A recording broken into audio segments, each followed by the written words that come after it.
ಪ್ರಿಯರೇ, ಯೇಸುವಿನ ನಾಮದಲ್ಲಿ ಈ ಬೆಳಗ್ಗೆ ನಿಮಗೆ ಸ್ವಾಗತಿಸ್ತೇನೆ. ಇವತ್ತಿನ ವಾಕ್ಯ ಕೊಲೊಸ್ಸೆನ್ಸ್ 4ನೇ ಅಧ್ಯಾಯ ಅದರ 5ನೇ ವಾಕ್ಯದಲ್ಲಿ ಯೇಸು ಸ್ವಾಮಿ ಹೀಗೆ ಹೇಳಿದ್ದಾನೆ, ಸಮಯವನ್ನು ಸುಮ್ಮನೆ ವ್ಯರ್ಥ ಮಾಡದೆ ಅದನ್ನು ಬೆಳೆಯೋ ಹಾಗೆ ಉಪಯೋಗಿಸ್ರಿ ಅಂತ ಯೇಸು ಹೇಳಿದ್ದಾನೆ. ಪ್ರಿಯರೇ, ಇವತ್ತು ನಾವು ನೋಡುವಾಗ ಅನೇಕ ಜನರು ಸುಮ್ಮನೆ ಸಮಯವನ್ನು ವ್ಯರ್ಥ ಮಾಡ್ತಾ ಇದ್ದಾರೆ.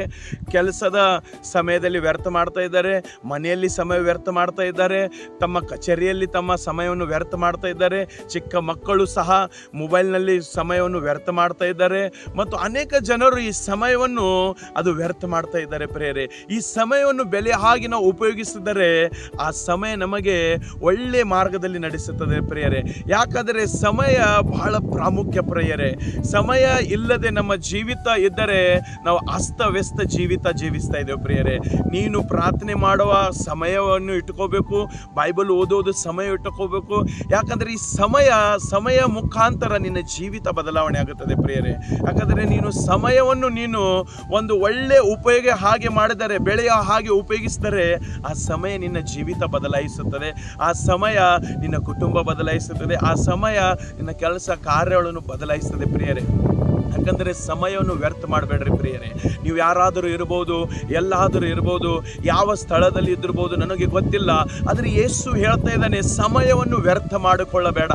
ನಿನ್ನ ಕೆಲಸದಲ್ಲಿ ನೀನು ಸಮಯ ವ್ಯರ್ಥ ಮಾಡಬೇಡ, ನಿನ್ನ ಸೇವೆ ಕೆಲಸ ಕಾರ್ಯಗಳಲ್ಲಿ ನಿನ್ನ ಸಮಯವನ್ನು ವ್ಯರ್ಥ ಮಾಡಬೇಡ, ನಿನ್ನ ಕುಟುಂಬದಲ್ಲಿ ಸಮಯ ವ್ಯರ್ಥ ಮಾಡಬೇಡ. ಆ ಸಮಯವನ್ನು ಬೆಳೆಯುವ ಹಾಗೆ ಉಪಯೋಗ ಮಾಡು. ನೀನು ಎದರಿನಲ್ಲಿ ಬೆಳಿಬೇಕಂತ ಇದೆಯಾ ಆ ಸ್ಥಳದಲ್ಲಿ ನೀನು ಸಮಯವನ್ನು ಹಾಕು. ಪ್ರಾರ್ಥನೆಯಲ್ಲಿ ಬೆಳಿಬೇಕಂತ ಇದೆಯಾ, ಬೈಬಲ್ ಓದೋರ್ನಲ್ಲಿ, ಸೇವೆಯಲ್ಲಿ, ಯಾವ್ಯಾವ ಸ್ಥಳದಲ್ಲಿ ನೀನು ಬೆಳೆಯಬೇಕಂತ ಯೋಚನೆ ಮಾಡ್ತಾ ಇದೆಯಾ ಅಲ್ಲಿ ಸಮಯವನ್ನು ವ್ಯರ್ಥ ಮಾಡ್ಕೋಬೇಡ. ಆ ಸಮಯ ಇವತ್ತಿನ ಸಮಯ ನಾಳೆಗೆ ಇರುವುದಿಲ್ಲ, ನಾಳಿನ ಸಮಯ ನಾಡ್ದಿರುವುದಿಲ್ಲ, ಅಚ್ಚಿನಾಡು ಸಮಯ ಅವಾಗ ಇರುವುದಿಲ್ಲ. ಪ್ರಿಯರೇ, ಅದಕ್ಕೆ ಯೇಸು ಹೇಳ್ತಾರೆ, ನಿನ್ನ ಸಮಯವನ್ನು ಬೆಲೆಯೋ ಹಾಗೆ ಉಪಯೋಗಿಸು. ನೋಡ್ರಿ ಪ್ರಿಯರೇ, ಈ ಲೋಕದಲ್ಲಿ ನೋಡ್ರಿ ಅನೇಕ ಜನರು ಸಮಯವನ್ನು ಸುಮ್ಮನೆ ವ್ಯರ್ಥ ಮಾಡ್ತಾ ಇದ್ದಾರೆ. ಆದ ಸಮಯ ನೀನು ಒಳ್ಳೆ ರೀತಿಯಿಂದ ಉಪಯೋಗ ಮಾಡಿದರೆ ಖಂಡಿತವಾಗಿ ನಾನು ಹೇಳುತ್ತೇನೆ, ಯೇಸುವಿನ ವಾಕ್ಯ ಮೂಲಕ ನಿನ್ನ ಜೀವಿತ ಬದಲಾವಣೆ ಆಗುತ್ತದೆ. ಯಾಕಂದರೆ ಸಮಯವನ್ನು ನೀನು ಬೆಲೆ ಹಾಗೆ ಉಪಯೋಗಿಸಿದರೆ ಆ ಸಮಯ ನಿನ್ನ ಜೀವಿತ ಬದಲಾಯಿಸುತ್ತದೆ, ನಿನ್ನ ಸೇವೆ, ಕುಟುಂಬ, ಕಾರ್ಯ ಎಲ್ಲವನ್ನು ಬದಲಾಯಿಸುತ್ತದೆ. ಅದಕ್ಕೆ ಬೈಬಲ್ನಲ್ಲಿ ಬರೆಯಲ್ಪಟ್ಟಿದೆ, ಎಲ್ಲಕ್ಕೊಂದು ಸಮಯ ಇದೆ. ಎಲ್ಲ ಒಂದು ಸಮಯ, ಅಳದೊಂದು ಸಮಯ ಇದೆ, ಕಣ್ಣೀರು ಒರೆಸೋದೊಂದು ಸಮಯ ಇದೆ, ಸಂತೋಷದ ಸಮಯ ಇದೆ. ಎಲ್ಲವನ್ನು ಸಮಯದಲ್ಲಿ ನಾವು ಮಾಡುವಾಗ ಅದು ಒಳ್ಳೆಯದಾಗುತ್ತದೆ. ಪ್ರಿಯರೇ, ಇವತ್ತು ನೀನು ಯಾರಾದರೂ ಇರ್ಬೋದು, ಎಲ್ಲಾದರೂ ಇರ್ಬೋದು, ನನ್ನ ಸ್ವರವನ್ನು ಕೇಳ್ತಿರ್ಬೋದು. ಆದರೆ ನೀನು ಯಾವ ಸ್ಥಳದಲ್ಲಿ ಸಮಯವನ್ನು ಸುಮ್ಮನೆ ವ್ಯರ್ಥ ಮಾಡ್ತಾ ಇದೆಯಾ, ವ್ಯರ್ಥ ಮಾಡಬೇಡ. ಆ ಸಮಯದಲ್ಲಿ ನೀನು ಬೆಳಿ. ಯಾವ ಸಮಯದಲ್ಲಿ ನೀನು ಎಲ್ಲೆಲ್ಲಿ ವ್ಯರ್ಥ ಮಾಡ್ತಾ ಇದೆಯಾ, ಯಾವ್ಯಾವ ಸಮಯದಲ್ಲಿ ಅನೇಕ ಜನ ಯೌವನಸ್ಥರು ನಾವು ನೋಡುವಾಗ ಅವರು ಸುಮ್ಮನೆ ಮಜಾಕ್ ಮಾಡುವ ಸಮಯ ವ್ಯರ್ಥ ಮಾಡ್ತಾ ಇದ್ದಾರೆ ಮತ್ತು ಅನೇಕ ಕೆಟ್ಟ ಮಾತಲ್ಲಿಂದ ಅವರು ಸಮಯ ವ್ಯರ್ಥ ಮಾಡ್ತಾ ಇದ್ದಾರೆ ಮತ್ತು ಲೋಕದಲ್ಲಿ ಸುಮ್ಮನೆ ಓಡಾಡ್ತಾ ಇದ್ದಾರೆ. ಅದನ್ನು ಸುಮ್ಮನೆ ಸಮಯ ವ್ಯರ್ಥ ಮಾಡಬೇಡ.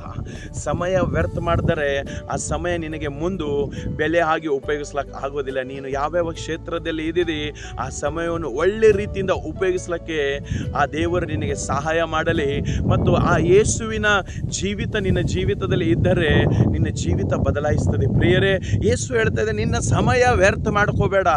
ನೀನು ಪ್ರಾರ್ಥನೆ ಮಾಡ್ತಾ ಇದ್ದಿರ್ಬೋದು, ಸೇವೆ ಮಾಡ್ತಾ ಇದ್ದಿರ್ಬೋದು, ಕುಟುಂಬ ನಡೆಸ್ತಾ ಇದ್ದಿರ್ಬೋದು, ಕೆಲಸ ಕಾರ್ಯ ಮಾಡ್ತಾ ಇದ್ದಿರ್ಬೋದು.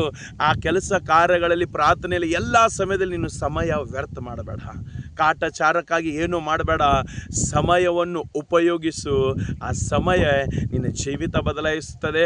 ಮತ್ತು ಯೇಸು ಹೇಳಿದಾನೆ, ನಿನ್ನ ಸಮಯ ವ್ಯರ್ಥ ಮಾಡ್ಕೋಬೇಡ. ಆ ಸಮಯದಲ್ಲಿ ಬೆಳಿ.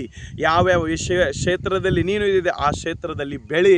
ಮತ್ತು ಬೆಳೆಯುವಾಗ ನೀನು ಲೋಕದಲ್ಲಿ ಒಂದು ಬುದ್ಧಿವಂತ ವ್ಯಕ್ತಿ ಆಗುತ್ತೆ ಮತ್ತು ಲೋಕದಲ್ಲಿ ನೀನು ಜಯಶಾಲಿ ಆಗುತ್ತೆ. ಈ ಲೋಕದಲ್ಲಿ ನೀನು ಆರೋಗ್ಯವಂತ ವ್ಯಕ್ತಿ ಆಗುತ್ತೆ ಮತ್ತು ಈ ಲೋಕದಲ್ಲಿ ನೀನು ಬುದ್ಧಿವಂತ ವ್ಯಕ್ತಿ ಆದರೆ ನಿನ್ನ ಕಡೆಗೆ ಅನೇಕ ಜನರು ಬರುತ್ತಾರೆ. ಪ್ರಿಯರೇ, ಅದಕ್ಕೆ ಸಮಯವನ್ನು ವ್ಯರ್ಥ ಮಾಡಬೇಡ. ಯೇಸು ಈ ವಾಕ್ಯ ನಿನ್ನನ್ನು, ನಿನ್ನ ಕುಟುಂಬವನ್ನು ಆಶೀರ್ವಾದ ಮಾಡಲಿ. ಆಮೆನ್.